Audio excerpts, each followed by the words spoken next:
Live today, I'm Randy Robinson. Here we are in quarantine still. And this is an interesting time. Given all that's going on right now, we are seeing something play out that I have long been very firm in my belief about. And that is the idea that God and science are not incompatible. In fact, I think they go hand in hand. And I believe that there are those who have set up a false choice, who say, I believe in science, therefore I can't believe in God. And even on the other side, I believe in God, therefore I see no value in science. I think that is an absolute lie, a deception. I believe that science is the revelation of God's creation, and I think it's a good thing. Now, the one caveat I would say is that science is always learning. It's oftentimes wrong. That's the whole idea behind postulating a theory and then trying to prove it right or prove it wrong. God's always right, but yet we sometimes don't understand it, and I think through God's mercy and grace, He has given us a lot of keys to His creation to help humanity, and Lord knows we need one right now in the middle of this virus. So we're going to talk to someone today who is more qualified to speak to this issue than I am, which is not that hard, but it's great to have him. Dr. Andy Walsh is a gentleman who has a PhD in molecular biology and immunology.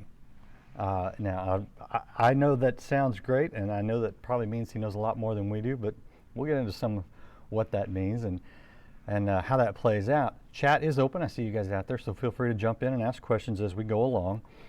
But Andy Walsh has a new book out called Faith Across the Multiverse. Some of you have no idea what the multiverse is. Unfortunately, I'm in tune with some of his chapters in his book where he uses some pop culture analogies. And as a fan of some of the science fiction, I get some of the references. So I know what a multiverse is, but probably not very well. Anyway, enough of me. Let's get to Dr. Andy Walsh. How are you doing out there today? I'm fine, thank you. How are you? Good. I love this topic, and I think it's not addressed enough amongst Christians. And I don't know about the science community, but let's start with what's going on right now before we get to your book, Faith Across the Multiverse, to see what we can learn about God from science. But tell me a little bit about your take on the whole situation with the coronavirus. Sure. So let me start by pointing out that I'm not a physician, and so I work for a public health software company, and so we interact with and provide support to the state and local health departments around the country that are trying to do their best to understand what's happening and to control the spread of the infection. So we work in a support role and working to collect data as much as possible to supplement what they're getting from the testing. So the virus testing has been rolling out, and it's taken a little bit of time to be able to get everybody tested that we'd like to get tested. And so using data that we have access to about who's using the healthcare system in general and what their needs are, why they're going there, helps to kind of supplement and identify people who maybe are at risk for having the disease but haven't been tested yet, and to give them a broader picture of what's going on. So is it fair to say that you are supporting those who are trying to find a cure or treatment? Not directly. We're supporting the folks who work for the public health department who are trying to help with the control efforts. So they're the folks that are making the decisions about when to close the schools and the public gatherings and so forth. They're the ones who are sending out the messages about washing your hands and not touching your face. Okay. And we're helping them to have as much data as we can to help them inform those decisions. Okay. Well, can I ask this as strictly as a personal opinion, not as any kind of professional recommendation, but how do you think we're responding? Are we overreacting? Are we not responding enough? Or are we responding about right as a country, do you think? So, that's a complicated question because different states and counties are doing things differently. And there is some logic to that because not every state and county has been affected in exactly the same timing and in the same way. And so more serious measures may be needed in more places where there's more spread and just more people closer together in general. I think that the concerns are plausible, the concerns about overwhelming the healthcare system. From what we know about how diseases are spread, what we know about this particular virus, and from past experience, not necessarily in anybody's living memory, but the flu pandemic of the early 1900s, 1918 to 1919, saw some similar issues, and we used some of these same measures of social distancing, closing schools, canceling other gatherings, encouraging people to stay home, and we saw that that did have a significant effect. In places where they didn't do that, saw much more of a sharp peak in the number of cases and a more significant burden on the healthcare system over a shorter period of time. And so we know that in general that those are all real concerns, and so these kind of measures to have folks stay home to avoid interacting with other folks, especially in large numbers, are reasonable precautions to take in these kinds of situations. Yeah. Is it fair to compare this to seasonal flu or even the H1N1 that we saw back in 2009, 2010? So the comparison to seasonal flu is understandable because it's a similar respiratory illness. The symptoms are there, there's a lot of overlap in the symptoms, and so what people experience might feel like the flu for a lot of folks. But there are some significant differences, especially in terms of the transmission and the public health side of it all. So nobody has any existing immunity to this virus. That's different than seasonal flu, where lots of people have at least partial immunity, either from the vaccine or previous seasons when they've had a virus that was similar to the one that's circulating in a given season. And so our bodies don't react. We don't get as sick because we have that partial immunity. Some of us don't get sick at all, which means we don't spread it on to other people. And so there's a individual protection factor and a collective protection factor that comes from having some exposure to other flu viruses and to the flu vaccine. We have none of that with this virus. That means everybody who gets exposed to it is likely to get infected to some degree, whether they develop symptoms or not, and they're likely to pass it on to other people. And so that's why there's this concern that a large number of people are all going to get sick all at once if we allow the virus to spread without any kind of control measures. And is that because it comes from an animal? The reason why no one has immunity is because, yes, this particular coronavirus has not circulated in the human population before. The evidence suggests that it originally came from an animal population. We know that coronaviruses do infect animals, a variety of different animals, and that sometimes a mutation can happen that allows it to switch from those animals to humans and then to spread from human to human.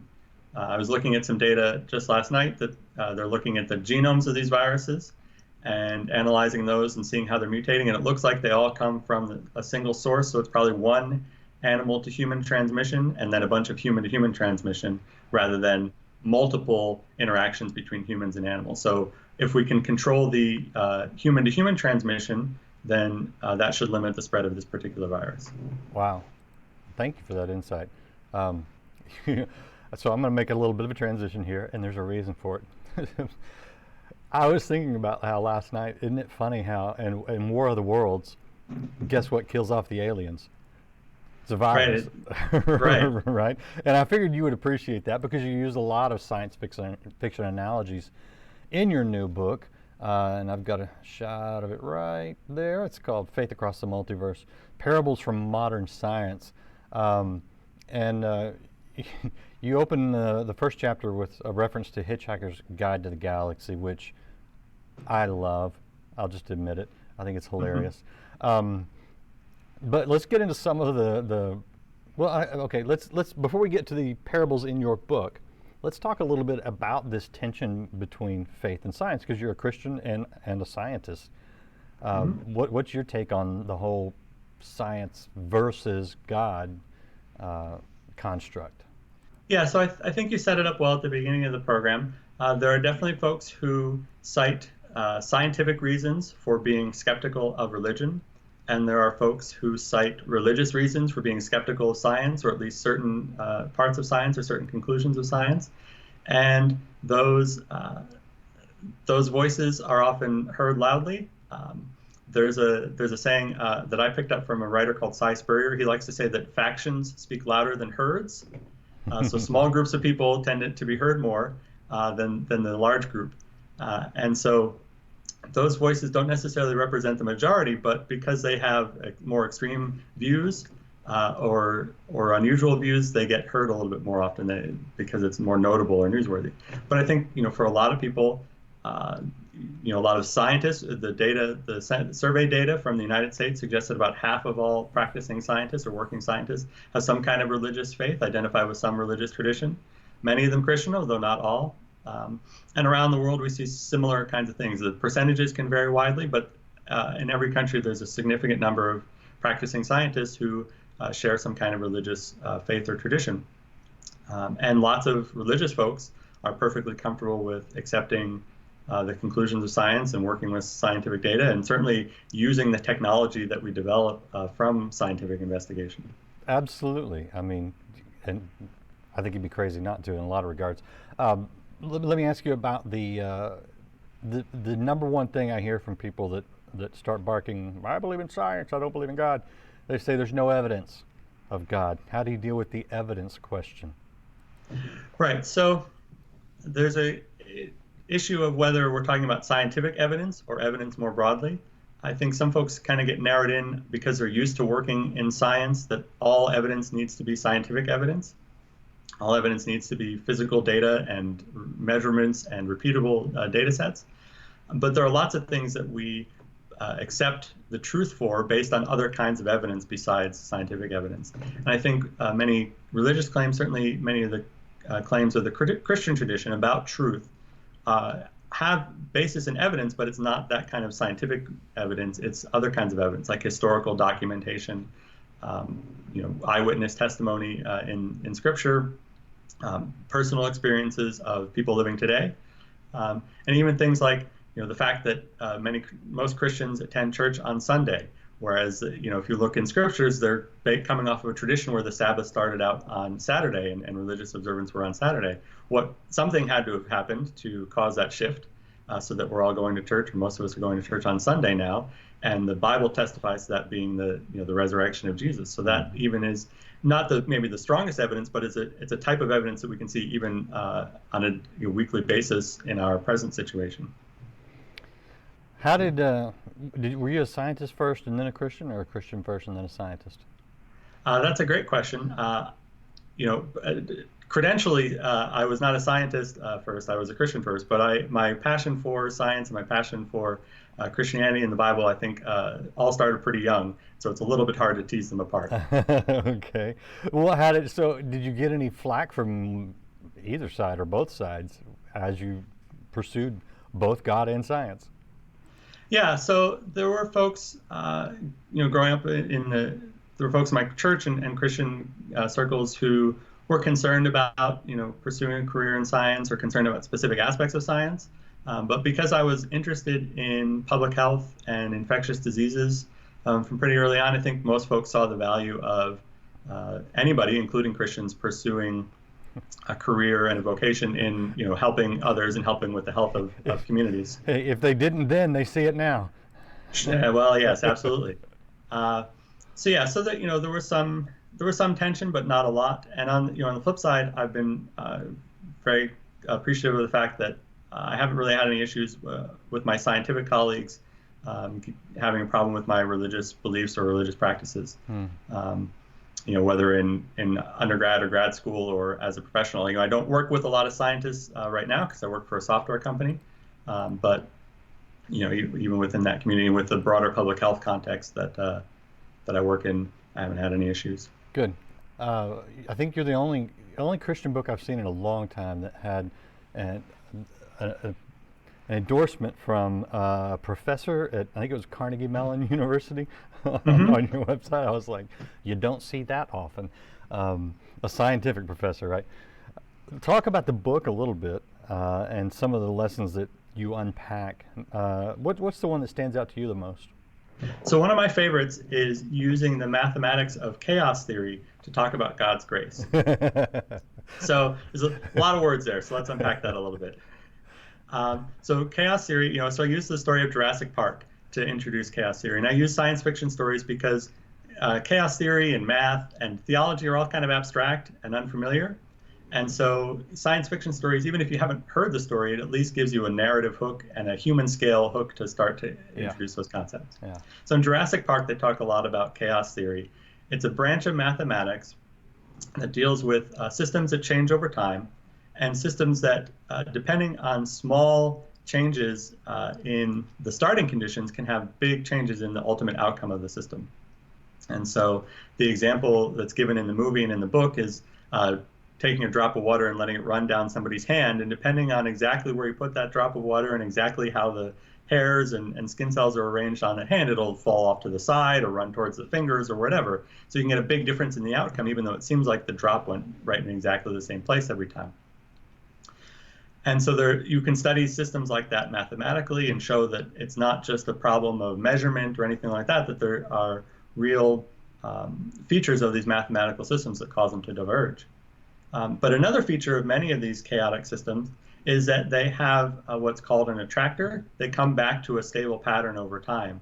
And so even though the trajectory may not be exactly the same, there's an overall shape to it that is recognizable and that it will come back to. Even if you kind of push it a little bit or nudge it a little bit, it'll want to come back to that stable trajectory. And to me, that is just a really beautiful picture of how grace could work and how God could build grace into the physical creation that we inhabit. That even if we make individual choices that affect the outcome of particular situations, that there's some overall shape to what God has in mind that we'll come back to and is resilient to our individual choices and our even individual mistakes. And so I just, I find that helpful. I don't know, if everybody finds it helpful, but I just think that was when I kind of stumbled across that connection, it just really spoke to me about how to think about God's grace in a different way, how to think about living my own life more graciously, allowing for other people to make choices and make mistakes, and to not be so rigid in my plans and my thinking that I couldn't allow for that. And so I just wanted to share that kind of thinking of, not inventing some new theology, but just sharing a different way of talking about it, so that if folks who are familiar with Jurassic Park or familiar with mathematics might go, oh, I didn't know that that's what you meant when you were talking about grace. Now I kind of get it a little bit more. At least that's the hope. Interesting. No, I love it. I love the fact that you hook into the pop culture so that we can grasp onto a little more, because when you say that, most of us are like eyes glaze over. We have no idea what you're talking about. Give us another one. Give us another example from the book. By the way, everybody, this is Dr. Andy Walsh. He's got a book called Faith Across the Multiverse, Parables from Modern Science. It is out. It is available right now. If you have someone who is into science and maybe who enjoys the science fiction angle of it they can relate to, then I would highly recommend you consider this, especially if you want to open them up to God and get them thinking about that. Well, let me ask you this. Is from a scientific standpoint, is God irrational? So I don't think so, because I don't think that God, as understood in the Christian tradition at least, is a question that can be answered scientifically, the existence of God or the nature of God. We might be able to rule out certain kinds of ideas of God by science, right? But in general, the question of whether God exists is not really a scientific one, because it doesn't lend itself well to repeated measurements, and because we believe that God is providentially interacting with creation all the time. So it's hard to take a system and say, well, this is how it behaves when God isn't involved, and this is how it behaves when God is involved, and compare what's happening in the world that we actually observe. We don't know if God exists. We don't know what a world without God providentially supporting it looks like. And likewise, if God doesn't exist, then we don't know what a world with God involved would look like. We don't have a control group. Exactly. And so I don't, because it's not a question that can be definitively answered by science, I don't think it's irrational, therefore, from a scientific perspective, to believe either way. Interesting. You have a good quote in your book. I'm going to read it. It says, God is less of a watchmaker who wound once and wandered away, and more of a gardener who's constantly cultivating. What's your evidence for that? So I wouldn't say that is a scientific conclusion. It is a conclusion based on Scripture, right? So that's certainly the testimony that Scripture provides of a God that is constantly interacting with and engaged with His creation, including and up to the point of becoming incarnated as the person of Jesus of Nazareth, to engage with us, to demonstrate for us what living a godly life is like, for sharing certain teachings with us, and for drawing us, calling us to follow Him in the ways that God intends for us, and to enter into suffering and all the experiences that come with being a physically embodied creature. And so Yeah, so I think the Bible testifies to the idea that God is constantly engaged. And I just wanted to reinforce that point in the book because some people think, well, if now that we have science, we have all these equations and models that describe how the universe unfolds according to the laws of physics and other things, that, it tends to kind of push God towards, well, God just set it all up at the beginning. And especially if you use sort of a Newtonian or Lagrangian view of the world, where the physics of sort of the 16, 17, 1800s kind of pointed to everything was about initial conditions and the rules that show how things evolve from those initial conditions. And so really the only place for anybody to tinker was at those initial conditions. And so it led I think a lot of people who were scientifically tuned in to favor something that looked a little bit more like deism. And I think the science that both physics and biology and things have shifted from that perspective. And so I don't think that perspective is adequate anymore. That sort of initial conditions plus differential equations perspective fully describes the universe anymore. And so I wanted to emphasize that that's not what I believe. That's not what I'm talking about is a God who did something one time and then just kind of sat back and watched. But it's a God who is constantly engaged with his creation, both in the past that's covered by the Bible and today. Do you think when we learn more about science, does that bring us closer to God, or does it kind of put us in a position where we don't need God? Because that's sort of the way that scientists would frame it is, we used to need superstitions and explanations for things we didn't understand. Now that we understand them, we don't really need God. But for me, the more I look at any area of science, whether it's learning about the amazing things in the human body, or looking up at the stars, and I've been fortunate to be in an area of the world where there was no electricity, no humidity, no light, and my gosh, the heavens just scream that there's more out there than us. When we learn more about science, should it drive us closer or further from God? Yeah, so that's a great question, and I think you kind of alluded to the fact that for different people it seems to work differently. So I don't think the answer really comes down to a scientific one. And actually, there's some interesting science, and I can't get into too much details because it's not my area of expertise, but I've read a little bit about, there's some interesting psychological research on, there may actually be differences between people, whether those come from their biology or from their upbringing, that lead to different psychologies that actually might make people more likely to respond to something like, looking up at the stars in the sky or learning a new equation from physics, and responding to that by saying, oh, that increases my sense of awe and wonder and appreciation for the creator behind it, or that makes me feel like there's less of a need for a creator. There's still a lot of open questions there, but there may actually be some fundamental differences between people that nudge them in one direction or the other. But I think that if you believe in God, or if you're open to the possibility of believing in God, then there's no reason not to engage with science and to be encouraged in that direction rather than discouraged. Mm-hmm. Yeah, it's interesting. I think a lot of times when we start, especially when Christians start talking to atheists who, pin all their faith in science, I think of that as a faith as well. We seem to have this major communication gap, and back to my, one of my favorites that you allude to, Hitchhiker's Guide to the Galaxy. You talk about the babblefish, for those of you who know what it is.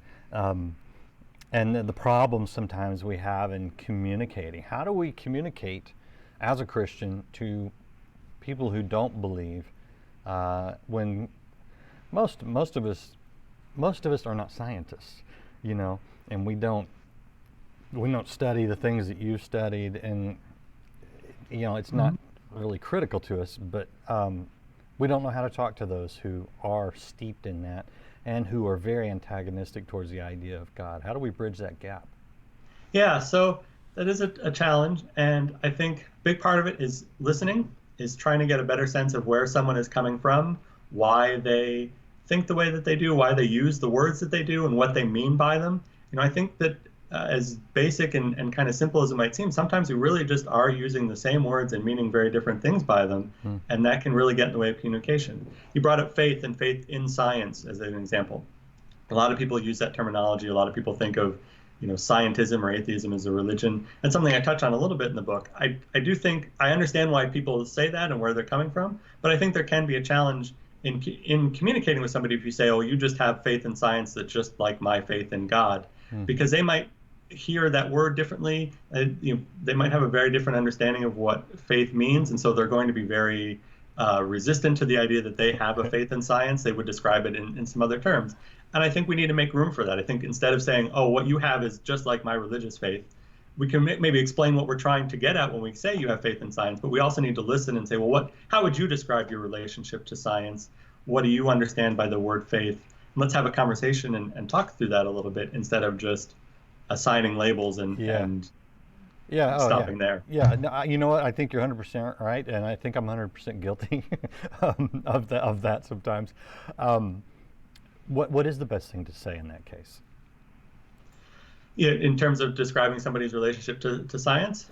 Well, and just saying, look, that my faith is not without reason, and your science should not be, well, your science is incomplete. So you have to make some choices in what you're going to believe, because you can't prove everything or disprove everything. Yeah, so we can unpack some of those things that, getting to the questions that aren't answered and maybe even aren't answerable by science, such as, why is there anything at all rather than absolutely nothing, and picking at that a little bit. We can also talk about, the faith or something that looks like faith or trust that every scientist has to have in the work of other people, right? Nobody can do all of the research all of the time and repeat all of the results that other scientists have gotten. At some point, you have to read a paper and choose whether or not to trust that the people who wrote that paper are honest about what they found and making the right conclusions from it, and so forth, and decide whether you're going to build on that research that they've done or not.